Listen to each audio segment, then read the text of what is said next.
Medica series में आज जिस मेडिसिन के बारे में डिस्कस करेंगे वो है एलोमीना। एलोमीना रोज़मर्रा के इस्तेमाल होने वाली मेडिसिन है। बहुत सारी सिम्टम इसकी हमें रोज़मर्रा मिल जाती हैं और ख़ास तौर पे जैसे अभी आजकल मौसम ठंडा है, खुश्क मौसम हो रहा है, इसमें इसकी सिम्टम बहुत ज़्यादा मिलती हैं।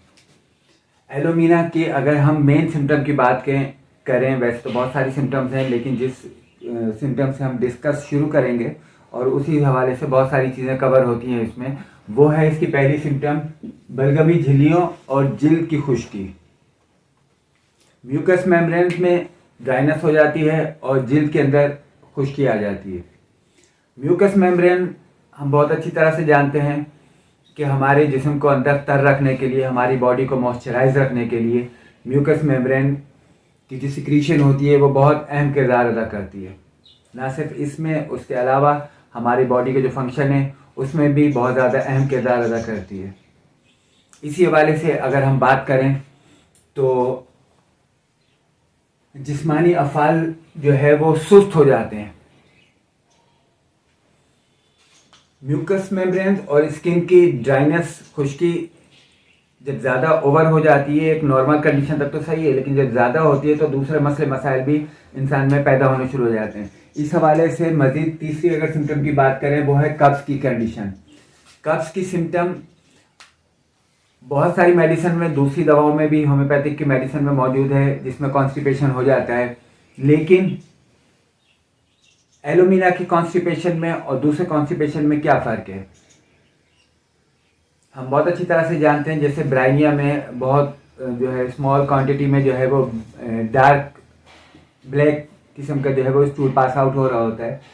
इसके अंदर क्या होता है कि कब्ज, ऐसा कब्ज होता है कि जिसमें काफ़ी देर तक बैठना पड़ता है। यानी एक तो ये होता है कि स्टूल पास आउट होता रहता है, लेकिन इसके लिए काफ़ी देर तक जो है पेशेंट जो है वो बैठता है, उसके बाद जाके उसको स्टूल पास आउट होता है, लेकिन वो भी पूरी तरह से पास आउट नहीं होता।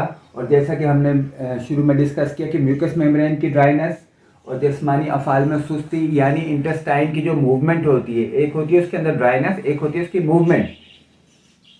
जो उसकी मूवमेंट होती है वो भी स्लो हो जाती है, और ड्राइनेस तो ऑलरेडी हम पहले डिस्कस किया है। तो उसकी वजह से जो इसका कॉन्स्टिपेशन होता है, जो इसका कब्ज होता है, उसमें क्या होता है कि काफ़ी देर तक पेशेंट को बैठना पड़ता है। उसके बाद चूँकि जो है सुस्ती ज़्यादा है, आंतों में भी सुस्ती है, जिस्मानी अफ़ाल यानी जो हम कंडीशन हमारी वो भी सुस्त है, और उसके साथ साथ जो है वो उसमें के अंदर ड्राइनेस भी है। तो इस वजह से ऐसे कब्ज में बहुत ज़्यादा देर बैठना पड़ता है। अच्छा, इसकी एक और ख़ास सिम्टम जो है वो खुदकुशी। हम जानते हैं कि हमें एकोनाइट में भी मिलती है और अब मेट में भी खुदकुशी का रुझान मिलता है। एकोनाइट में भी जो है वो है, लेकिन इसकी जो खास सिम्टम है कि वो खून देखकर, और खून देखने के साथ साथ एक और सिम्टम है कि चाकू देखकर भी जो है वो खुदकुशी का रुझान जो है पेशेंट में, यानी मेंटली सिम्टम में जब वो इस कंडीशन में पहुंच जाता है तो उसमें ये दोनों चीज़ें जाहिर हो जाती हैं कि वो खून देख के, किसी का भी खून देख के उसको खुदकुशी का ध्यान आता है। सुई चुभने और जलन के साथ सर दर्द। सुई चुभने की अलामत बहुत सारी और दूसरी दवाओं में भी हैं। इसी तरह से जलन भी जो है सल्फर में भी है, क्रियाजोट में है और दूसरी दवाओं में है। इसी तरह से सुई चुभने और जलन के साथ सर दर्द, इसका जो है ये दोनों तरह से वो होता है। अमूमन बहुत से मरीज आके शिकायत करते हैं कि जी ऐसे जैसे जिस्म में सुइयाँ चुभ रही हैं, लेकिन इसमें सुइयाँ चुभने के साथ साथ जलन और उसी हवाले से ही जो है सर दर्द भी हो जाता है। अच्छा, मुंह से बदबू और मसूड़े जो है वो दर्द वाले और सूजन वाली कंडीशन हो जाती है। तो हम बहुत अच्छी तरह से जानते हैं, जैसे हमने पीछे डिस्कस किया कि जो है एक तो ये कब्ज वाली कंडीशन हो गई, दूसरे अफ़ाल जो है वो सुस्त हो गई, यानी मैदा, आंतें जिस तरह से सुस्त हो गई इसी तरह से मैदा भी सुस्त हो गया। और मैदा जब सुस्त हो गया तो मैदे के अंदर जो ग़िज़ा जो मिक्सअप होती है वो सड़ने लग जाती है। सड़ने लगती है तो वो क्या होता है कि वो गैसेज जो है वो ऊपर की तरफ अपवर्ड होना शुरू हो जाती है, मुंह की तरफ जो है वो स्मेल आना शुरू हो जाती है। और यही चीज़ जो है वो साथ में क्या होता है कि मसूड़ों में भी सूजन भी ले आती है और दर्द भी ले आती है। और यही बदबू और ये गंदी गैस जो है ये दांतों में कीड़ा पैदा करने का सबब भी बनती है। तो ये सारी कंडीशन भी इसके अंदर आ जाती हैं। अगली हम बात करके गला जो है वो खुश्क हो जाता है और ग़िज़ा का गुजरना भी जो है वो मुश्किल हो जाता है। जैसे भी हमने ड्राइनेस की बात की, म्यूकस मेम्ब्रेन्स की, तो हमारे गले की जो वेन्स होती हैं उनमें भी जब ड्राइनेस आ जाती है तो ये इस हद तक गले को भी मुतासिर करता है कि ग़िज़ा का निकलना भी मुश्किल हो जाता है। ग़िज़ा का निकलना मुश्किल, जैसे बैक्टीरिया में भी ये सिम्टम आपको मिलती है, हाइपरसेल्फ में भी मिलती है, फाइटोलाइका में भी है। इसी तरह से इसमें भी जो है वो ग़िज़ा का गुजरना मुश्किल हो जाता है। चाक, मिट्टी, कोयला खाने की ख्वाहिश, अमूमन ये चीज़ जो है ज़्यादातर जो है ये बच्चों में ये अलामत होती है कि वो इस तरह की चीज़ें जो है वो दीवार पे जो है लगी हुई है, दीवार का चूना जो है वो खा लिया, या चौक वगैरह स्कूल में अमूमन वो होते हैं, टूटी हुई चौक नीचे गिर गई वो उन्होंने उठा के खा ली। तो ये इस तरह की चीज़ें जो है ये अमूमन बच्चों में सिम्टम होती है, लेकिन बाज़ वक्त ये आपको सिम्टम बड़ों में भी मिल जाती है।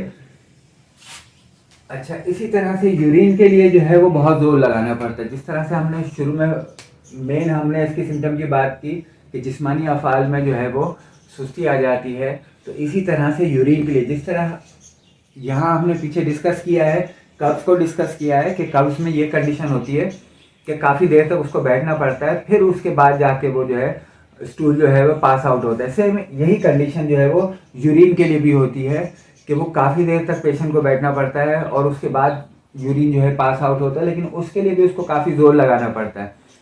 उसके बाद जो है ये यूरिन जो है प्रॉपर जो है वो पास आउट बाज़ वक्त हो जाता है और बाज़ वक्त नहीं हो पाता, ड्रॉप की कंडीशन रह जाती है। तो बहुत सारे लोग आके कंप्लेन करते हैं। तो वो बाकी सिम्टम के साथ अगर आपको मिलती है तो ये जो यूरिन के बाद जो ड्रॉप आते हैं उसके लिए बहुत अच्छी ये मेडिसिन जो है ये काम करती है, ख़ासतौर पर बूढ़े अफराद में, और ये बहुत अच्छा रिजल्ट देती है। अच्छा, इसके बाद नींद में बेचैनी और सुबह नींद आए। नींद में बेचैनी जैसे हम जानते हैं कि सल्फ़र में भी हमें मिलती है बेचैनी, आर्सेनिक में भी मिलती है। फ़र्क है उसमें, सल्फ़र की बेचैनी ये है कि वो नींद आ जाती है फिर बेचैन होकर उठ जाता है, फिर नींद आती है फिर बेचैन होकर उठ जाता है। लेकिन एलोमिना में जो है वो बेचैनी रहती है और सुबह के करीब रात में बेचैनी रहती है। इसकी वजह क्या होती है? अमूमन जिन लोगों का मैदा डिस्टर्ब होता है, जिनको गैसेस ज़्यादा बनती हैं, उन लोगों के साथ सिर्फ इस मेडिसिन के अलावा नहीं, इसके अलावा भी उनके साथ जिनके साथ मैदा डिस्टर्ब है उनको अमूमन रात में नींद या तो देर से आती है, ये बेचैनी वाली आती है। और ये इसमें तो ख़ास तौर पे ये अलामत है कि बेचैनी बहुत ज़्यादा रहती है, जलन वो होती है, और उसके साथ साथ सुबह में जाके नींद आती है, क्योंकि मैदा इस हद तक डिस्टर्ब हो चुका होता है कि वो गैसेस दिमाग की तरफ, दिल की तरफ बोझ डाल रही होती हैं, उसकी वजह से ये मामलात हो जाते हैं। यहाँ पे अगर हम बात करें पोटेंसी के हवाले से, नॉर्मली एलोमिना 30 पोटेंसी में नॉर्मल यूज़ होती है। बहुत सारे डॉक्टर्स अपने एक्सपीरियंस के हवाले से, अपने तजर्बे के हवाले से 200 या 1M अपने एक्सपीरियंस के हवाले से भी यूज़ करते हैं, लेकिन जो जनरली इस्तेमाल होती है, जो नॉर्मल ज़्यादातर यूज़ होती है, वो 30 पोटेंसी ही यूज़ होती है। इस मेडिसिन के हवाले से या किसी और हवाले से कोई आपका क्वेश्चन हो, कोई आप कमेंट करना चाहें तो हम आपके कमेंट के मुंतज़िर रहेंगे। जज़ाकल्लाह।